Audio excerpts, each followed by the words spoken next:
My family canceled me from Thanksgiving dinner. There was no discussion, no gentle letdown, just my mom's voice on the phone telling me, "Your sister wants her boyfriend to make a good first impression." Honestly, you being there would just make her look bad. I was in my workshop with sawdust on my sleeves, the chill from the open door creeping up my neck when the call ended. I didn't fight it. I didn't even reply. I just hung up and stared at the worn wooden floor like it might hold some kind of explanation. I thought that was it. But the next day, my entire family showed up at my house, angry. And when my sister's boyfriend saw me, he said a few words that changed my entire world. My name is Jade Miller. I'm 28 years old, a woodworker who feels more at home surrounded by raw lumber and the smell of fresh stain than at any fancy holiday gathering. People tell me I look calmer than my job would suggest, long hair I always tie up, thoughtful eyes that say too much, and features that stay gentle even with a smudge of varnish on my chin. But my family never seemed to notice any of that. To them, I was just the one who could repair things, not the one who truly fit in. I was raised in a home where how things looked was all that mattered. My mom managed our family's reputation like it was a social media page, perfect photos, perfect outfits, perfect stories. And next to my younger sister, Chloe, the golden girl with a glamorous marketing career, I was always just part of the background. Chloe shone. She walked into a room like she owned it, and people usually treated her like she did. My dad went along with it. A daughter who wore designer clothes and worked in a stylish office was something he understood. A daughter who sanded tables and built bookshelves? He called it practical. Not skilled, not gifted, just handy. I learned not to push back. Arguing with the Miller family story only made things harder. So I stayed quiet, dependable, the one who could handle anything. When the pipes burst, I fixed them. When Chloe scratched her car, I came to help no matter the hour. When my parents overlooked bills, I made sure they were paid before things got shut off. I gave so much to them that I never realized how little I had left for myself. My workshop became my real home. The smell of cut pine, the weight of a hammer in my hand, the sound of a sander smoothing out rough edges, it all made sense in a way my family never did. Wood and tools weren't ashamed of me. They didn't compare me to Chloe. They didn't ask me to be less than I was. So when my mom told me not to come for Thanksgiving, it wasn't really a shock.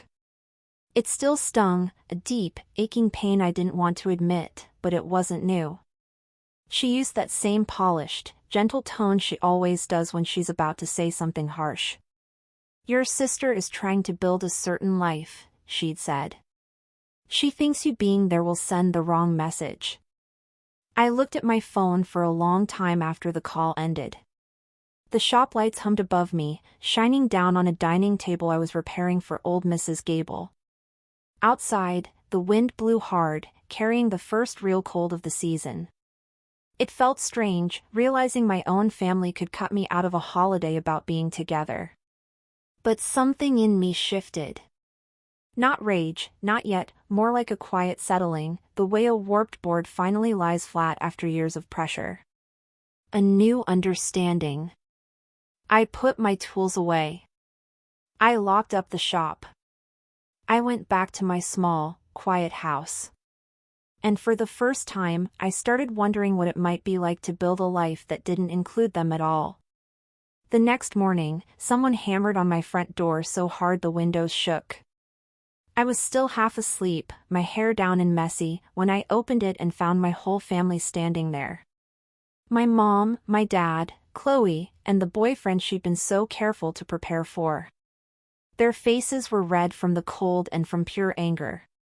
My mom didn't even say good morning. "Why did you tell people you weren't invited?" Her voice was sharp, like a blade. "I hadn't told anyone," I said. "You must have," she snapped. "Your aunt called us, asking what we did to you. Do you have any idea how embarrassed we were?" Embarrassed? The same word she used about me possibly ruining Chloe's perfect image. My dad stepped forward, shaking his head like I was a problem he'd already solved long ago. You always twist things, Jade. You always make us look like we're the villains. Chloe crossed her arms, wrapped in a white coat that looked like it had never seen a speck of dust. She looked me up and down like my old t-shirt and sweatpants were a personal insult. You have no idea how much pressure I'm under right now, she said. Pressure? I almost laughed, but then Chloe's boyfriend moved closer. He'd been quiet, just watching. Liam Walsh, tall, well-dressed, the kind of guy Chloe would rehearse conversations for. He didn't look mad like the others.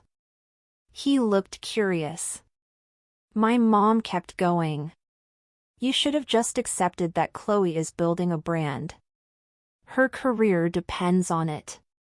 You showing up in work boots and smelling like sawdust, my dad cut in, it's not unreasonable to ask you to sit out 1 year. Chloe added, it's really not that big of a deal. I let them talk. Let them stack their reasons, their excuses, their blame on top of each other like bricks. My quietness only made them louder.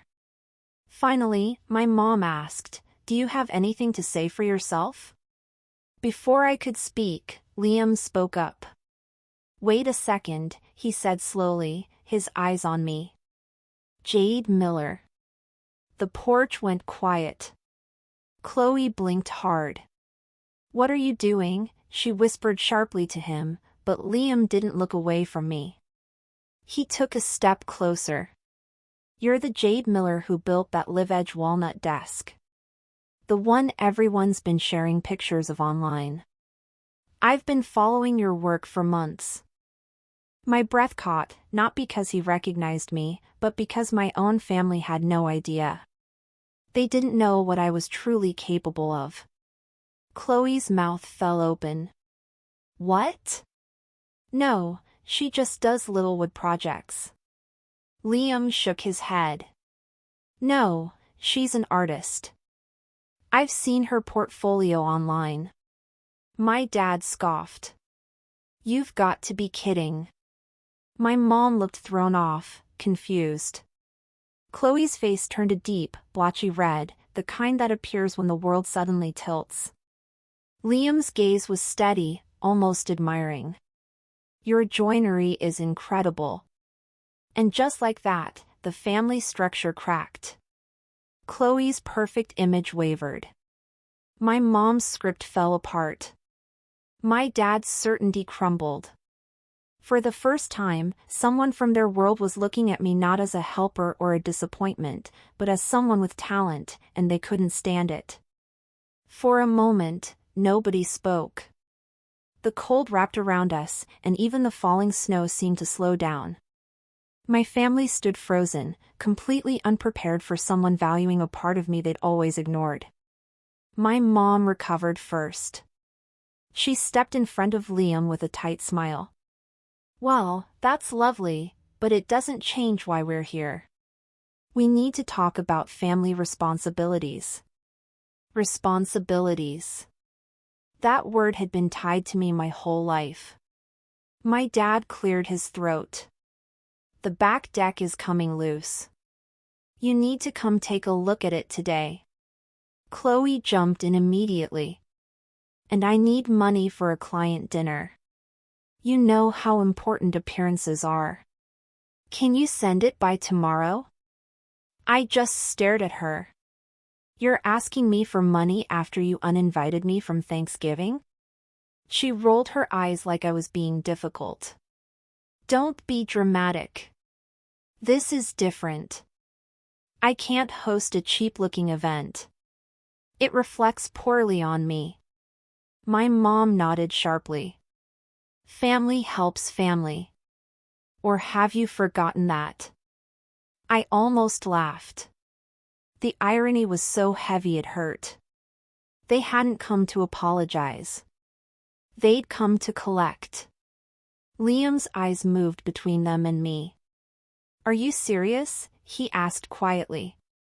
After everything you just said to her?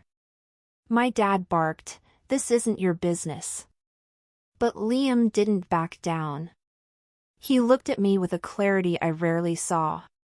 "Is this normal for them?" I didn't answer. I didn't have to. Chloe threw her hands up. "Can we focus, Jade? I really need that money, and the deck is dangerous. Dad already promised everyone you'd handle it.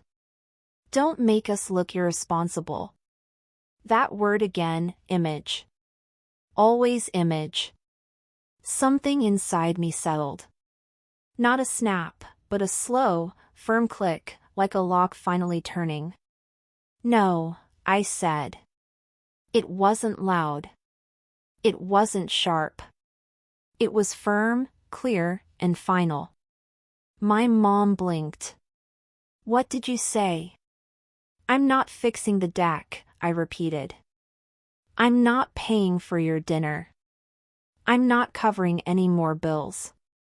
Not anymore." Silence fell hard on the porch. My dad stepped forward. "After all we've done for you," I cut him off. "All you've done? You mean providing food and shelter when I was a child? That's called parenting." Chloe scoffed. "You're being ridiculous. You always help." "Not anymore," I said again, the words feeling heavier this time. My mom's voice rose.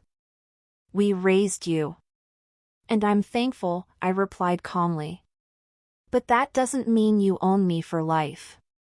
The wind blew between us, carrying their shock right back at me. Liam let out a soft breath, almost in relief. "Good for you," he murmured, just loud enough to hear. Chloe's face twisted. "Why are you taking her side?" He looked at her evenly. "Because she's not wrong." The balance shifted again, faster and harder this time. My mom's face flushed. My dad's hands clenched. Chloe's eyes filled with a fury I'd never seen before. "You're going to regret this," my dad snapped. But I didn't feel scared. I felt something new, something steady and strong rising in me. A line I was finally drawing. "Leave," I said. They didn't move at first. Then Liam stepped back, not toward them, but slightly toward me. That small movement broke whatever power they thought they still had. They left in a wave of angry words and slammed car doors, snow swirling behind them. I watched them drive away, my breathing calm, my heart steady, and I knew something had ended and something else had begun. Snow was piled high against the workshop doors by the time Christmas Eve arrived. Inside, heaters warmed the space, string lights cast a soft golden glow over the workbenches, and the sound of laughter filled the room in a way it never had in my parents' house. Mrs. Gable told stories about winters from her childhood. The kids from the community center joked around about whose cookies were the best. Little Mia ran between tables holding a gingerbread man with one leg missing. My friend Sarah hugged me so tight I had to smile and gently pull away. It wasn't elegant. It wasn't perfect. But it was real. And for the first time, I felt like I was exactly where I was supposed to be. I was heading to get more hot chocolate when the workshop door shook violently. Before I could react, it swung open and the cold rushed in, along with 3 familiar voices. My mom, my dad, Chloe. Their faces were red from the wind and from a rage that had been building for weeks. My mom pointed a finger at me like I was on trial. "You humiliated us," her voice echoed in the large room. "Do you know what people are saying? That we abandoned you? That we're terrible parents?" I felt everyone in the room turn to look. My dad stepped forward, his finger jabbing toward me. "You think you're better than us now? Now that you have your little workshop and your internet fans?" Chloe pushed past them, her makeup smudged under her eyes. "Liam left me," she said, her voice breaking. "He ended things last night. He said he needed space from my family. From me.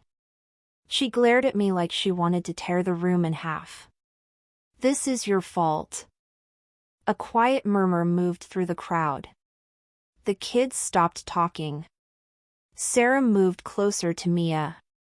Mrs. Gable stood up, her walking cane in hand. I didn't make him leave, I said quietly. Chloe's voice rose to a scream. You stole him from me. Then Liam's voice came from the doorway. He stepped inside, snow covering his shoulders. No, he said firmly. She didn't. Chloe spun toward him. Why are you here? He looked at her with a calmness that felt final. Because I wanted to spend the evening somewhere real. Your sister built something honest here. And you? His voice softened with disappointment. You never saw her for who she is. My mom gasped like he'd hit her. How dare you? Liam ignored her. He looked right at me. I'm sorry you've had to live with this your whole life. The room was completely still. My dad scoffed. This is nonsense. We're her family, not you. Liam didn't look away from me. Family doesn't treat someone like a tool. Chloe snapped, you're picking her over me. He shook his head. I'm picking integrity. The room held its breath. My mom's voice rose again. Jade, tell him he's wrong. Tell him you didn't pay our bills, fix our house, carry this family. Tell him we didn't depend on you. I walked to my desk, opened a drawer, and pulled out the plain folder I'd put together weeks earlier, back when I first started realizing the truth. I held it out. This is a record of the payments, I said. Everything I've covered for you over the years. My dad snatched it with a smug look, but his expression changed as he flipped through the pages. Insurance, home repairs, late fees, every dollar, every favor. My mom's face went pale. Chloe's lips trembled. You kept track? My mom whispered. No, I said. I kept my self-respect. You just never noticed until now. A heavy silence filled the space. You're unbelievable, my dad said, his voice shaking. We raised you. We clothed you. You owe us respect. No, I said calmly. I owe you the truth. And here it is. I'm done. Chloe let out a sharp cry. You ruined everything. Liam moved between us. Stop blaming her for the consequences of your own actions. My mom stepped forward, reaching for the papers like she could destroy them. No one will believe this. No one will believe you. I gestured around the room. They already do. Every person in the workshop was watching, not with anger, but with understanding.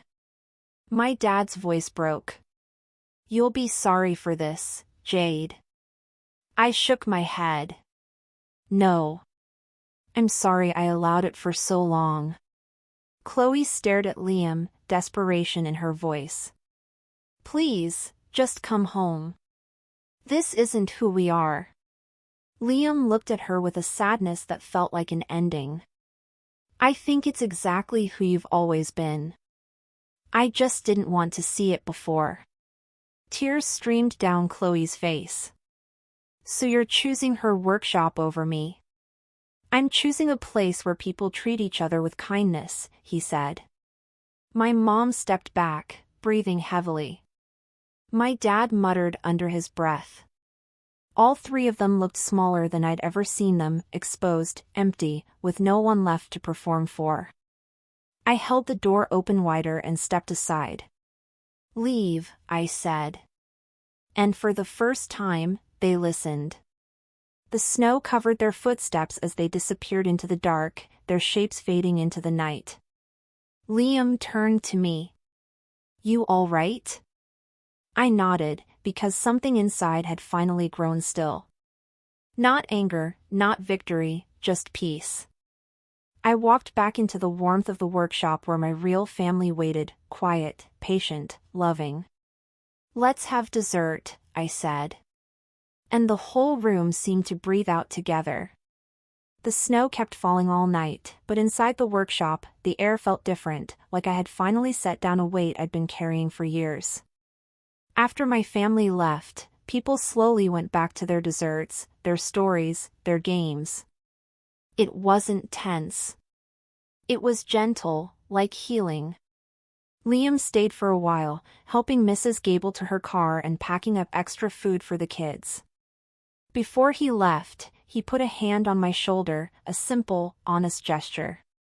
You built something good here, Jade. Don't let anyone make you doubt that. In the days that followed, the silence from my family didn't feel like a loss. It felt like freedom. Room to breathe, to grow, to remember that my worth wasn't something they decided. Work at the workshop kept me busy. The kids came back for woodworking classes. Sarah and Mia visited with a handmade thank you card. Even the gray winter days seemed a little brighter through the big shop windows. Christmas came and went. January arrived, quiet and calm. And for the first time, I felt the certainty of a life that was truly my own. A year later, I stood outside my workshop, watching snow gather in the parking lot, the lights glowing warm behind me. My life wasn't flawless, but it was mine. Built by my own hands, filled with my own choices. I stopped trying to earn a place at a table where I wasn't welcome. I built my own, and it filled up all on its own. If you've ever had to walk away from something to find yourself, you're not alone. Share your own experience in the comments below, and subscribe for more stories like this one.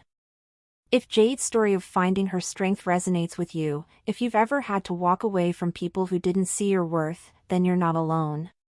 Please help us share this message of strength and support with other women who might need to hear it. Like this video, subscribe to the channel, and share it with a friend. Thank you so much for listening all the way to the end. It means more than you know.